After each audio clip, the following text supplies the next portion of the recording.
So guys, this will be our movement for the day on our GBP JPY. Yesterday I did this analysis for you guys on GBP JPY. I told you clearly that GBP JPY will give us a bullish move for the day, and this is exactly what GBP JPY did give us. It gave us a bullish move. It opened and closed bullish, even though the pips was literally small, right? The pips was about 20 pips. It still had a bullish move. So you can see that 90% of our analysis is absolutely correct.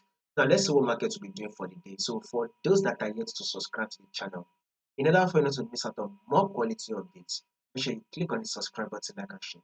Now, if you take a look at, if you have to zoom it out on your GBPJPY, you can clearly see that GBPJPY is on an uptrend move. We are very much trending to the upside.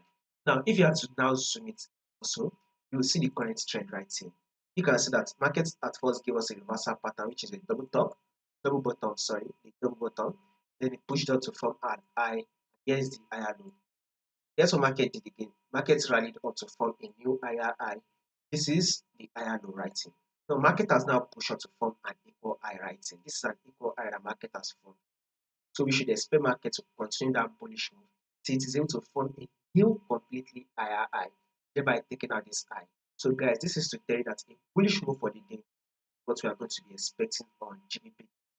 Now, could there be changes to this prediction? Absolutely, yes. There's a possibility that there will be changes to this prediction. But if in case there's going to be any changes, I'll make sure I do the updates and let you guys to know. So in order for you not to miss out on the updates, make sure you subscribe, like and share, and also follow the Telegram. You will find the link to the Telegram in the comment section.